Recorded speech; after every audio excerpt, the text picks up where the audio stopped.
Donald Trump के citizenship वाले कानून पर अमेरिका कोर्ट ने लगाई रोक। वोटर लिस्ट से साबिका चीफ मिनिस्टर हरीश रावत का नाम गायब। हरीश रावत ने ईसीआई को बताया जिम्मेदार। मदरसे के बच्चों से लगवाए गए जय श्री राम के नारे। मुल्क के मुसलमानों से इतनी नफरत का जिम्मेदार कौन। बरेली में अपनी जमीन पर नमाज अदा करने पे 4 लोग गिरफ्तार हुए। अब उसी इलाके में बजाया गया मुतनाज़े गाना। कर्नाटका हुकूमत का गवर्नर पर बढ़ता गुस्सा। गवर्नर के खिलाफ फिर कोर्ट जाने के लिए है तैयार। देश विदेश की 10 बड़ी खबरों पर डालते हैं नजर। आप देख रहे हैं डेक्कन डाइजेस्ट। आदाब, मैं जर्नलिस्ट मजहर। स्वागत है आपका डेक्कन डेली टॉप 10 में।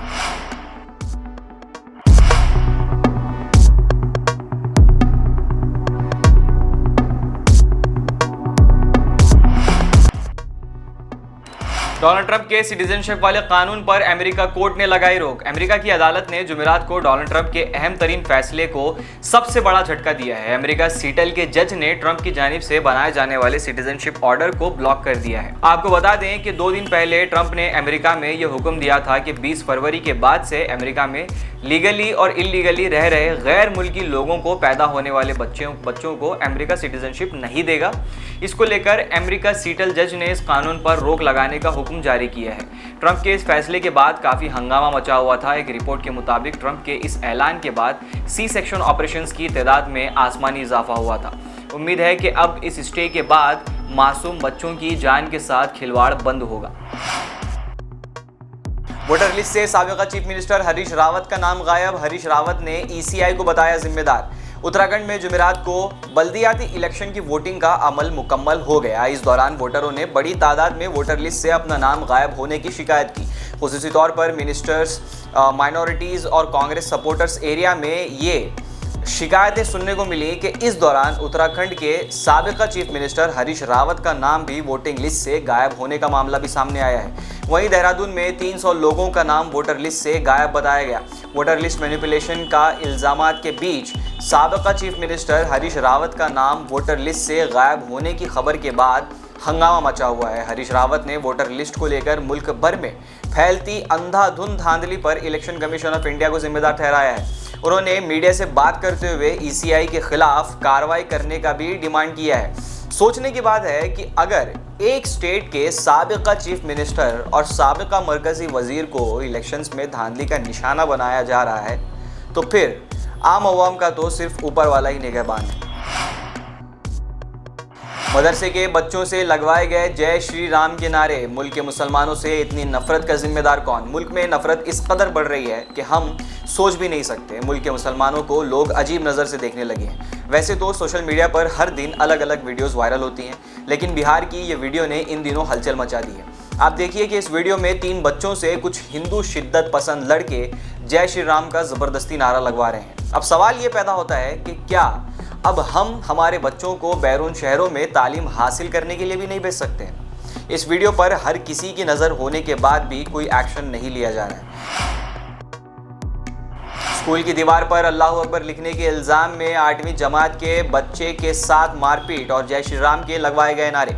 एक वीडियो असम के सिलचर से सोशल मीडिया पर वायरल हो रही है, जिसमें कुछ शरारती नौजवानों ने एक मुस्लिम स्टूडेंट के साथ मारपीट कर रहे हैं और उससे जय श्री राम कहने पर मजबूर कर रहे हैं। ये मामला आसाम के सिलचर के चंद्रापुर इलाके का बताया जा रहा है। जिस मुस्लिम लड़के को शिद्दत पसंद नौजवानों ने निशाना बनाया है वो 8वीं क्लास का स्टूडेंट है और उस पर इल्ज़ाम लगवाया जा रहा था कि ये स्कूल की दीवार पर अल्लाह अकबर लिख रहा था। जिस वक्त इस बच्चे को मारा गया उस वक्त लोग खड़े होकर तमाशा देख रहे थे और वीडियो बना रहे थे, लेकिन किसी ने भी इस बच्चे की मदद नहीं की। एक ज़राए के मुताबिक उस बच्चे के वालिदैन ने पुलिस में इस मामले की शिकायत दर्ज करवाई है।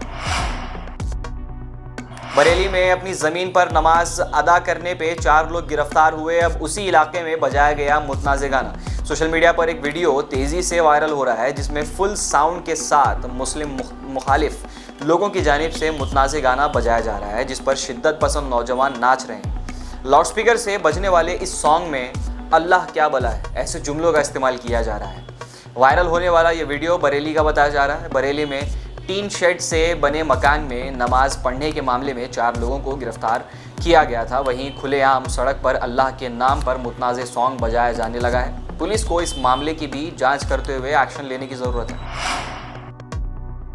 मध्य प्रदेश चीफ मिनिस्टर मोहन यादव ने एमपी के 17 शहरों में लगाई शराब पर पाबंदी। मध्य प्रदेश हुकूमत ने कल रियासत में शराब पर पाबंदी लगाने का अहम कदम उठाया। ये फैसला किया है कि एमपी के 17 बड़े मजहबी शहरों में शराब पर पाबंदी होगी। ऐसी जगहों पर शराब मुकम्मल तौर से बंद रहेगी और जो दुकानें पहले से हैं उनको भी दूसरी जगहों पर मुंतकिल नहीं किया जाएगा। ये फैसला मध्य प्रदेश चीफ मिनिस्टर मोहन यादव ने काउंसिल मीटिंग के बाद लिया और मीडिया को इसकी जानकारी दी है। उन्होंने ये फैसला नई ट्रांसफर पॉलिसी के लिए किया है। 30 साल की दोस्ती में हो गया तनाज़े। बी श्रीरामुलु और एमएलए जनार्दन रेड्डी के बीच क्या सुलह करवा पाएंगे प्रहलाद जोशी? बीजेपी के बी श्रीरामुलु ने हाल ही में बीजेपी से अपनी नाराजगी का इजहार किया था, लेकिन पार्टी हाईकमान से बात हो जाने के बाद उन्होंने बीजेपी को अपनी मां बता दिया था। अब एमएलए जनार्दन रेड्डी और बी श्रीरामुलु जो पिछले 30 साल से अच्छे दोस्त थे, अब इन दोनों के दरमियान तनाज़े पैदा हो गया है, जिसको लेकर दोबारा पार्टी हाईकमान ने प्रहलाद जोशी को इन दोनों के दरमियान सुलह करवाने की जिम्मेदारी दे दी है। पार्टी हाईकमान ने इन दोनों को हुक्म दिया है कि पिछले दिनों होने वाली कोर मीटिंग को लेकर दोनों की नाराजगी खत्म होनी चाहिए और बीजेपी में इत्तेहाद बाकी रखने के लिए पार्टी हाईकमान ने उन्हें दिल्ली आने की हिदायत भी दी है। कर्नाटका हुकूमत का गवर्नर पर बड़ा गुस्सा। गवर्नर के खिलाफ फिर कोर्ट जाने की तैयारी। कर्नाटका गवर्नर थावर चंद गहलोत और कर्नाटका हुकूमत के दरमियान ज़बरदस्त तनाज़े जारी है। पिछले दिनों बेलगाम सरमई इजलास के दौरान कर्नाटका हुकूमत ने कई बिल्स पास करके गवर्नर को अप्रूवल के लिए भेजे थे, जिसको गवर्नर ने मंजूर किए बगैर ही हुकूमत को वापस भेज दिया। इस बात से कर्नाटका हुकूमत में काफ़ी गुस्सा है। आपको बता दें कि पिछले दिनों बेलगाम सरमई इजलास में पास हुए 4 बिल्स को गवर्नर की जानिब से मंजूर किया जाना था, लेकिन कर्नाटका गवर्नर ने ये चारों बिल को मंजूरी दिए बगैर ही हुकूमत को वापस भेज दिया, जिस पर कर्नाटका की हुकूमत ने सख्त नाराज़गी का इजहार किया और अब कर्नाटका हुकूमत गवर्नर के खिलाफ फिर से अदालत का दरवाज़ा खटखटाने पर गौर कर रही है। बीजेपी के खिलाफ गवर्नर्स को पॉलिटिकल मफाद के लिए इस्तेमाल करके अपोजिशन हुकूमतों को डिस्टेबलाइज करने का इल्ज़ाम कांग्रेस ने लगाया है। गुलबर्गा में एसडीपीआई कमेटी का इंतखाब। मोहम्मद मोहसिन बने जिला सदर। एसडीपीआई गुलबर्गा जिला कमेटी का इंतखाब 23 जनवरी 2025 को अमल में आया। इस मौके पर state wise president Abdul Hannan ने ज़िले की तरक्की और अहम विजन पर बात कही, जबकि डिस्ट्रिक्ट वाइस प्रेसिडेंट दस्तगीर ने मुल्क के मुसलमानों के साथ बढ़ते मसाइल और इलाके में तालीम और तरक्की पर ज़बरदस्त बयान दिया। इस प्रोग्राम में जहां बड़ी तादाद में लोगों ने शिरकत की, वहीं एसडीपीआई की दीगर शख्सियात, जिम्मेदारान सभी शामिल रहे। प्रोग्राम में एसडीपीआई गुलबर्गा की ज़िला कमेटी के जिम्मेदारों का इंतखाब अमल में आया, जिसमें सीनियर लीडर मोहम्मद मोहसिन को सदर चुना गया। उसके अलावा कुल 11 मेंबर पर मुबनी ज़िला कमेटी भी चुनी गई, जिसमें सैयद दस्तगीर, मोहम्मद मकबूल को ज़िला नायब सदर, डॉक्टर रिजवान अहमद और इब्राहिम पटेल को जनरल सेक्रेटरी मुंतखब किया गया। टी राजा सिंह ने फिर से उगला जहर। कहा, हमारे सनातनी मुसलमानों का सर काटने की ताकत रखते हैं।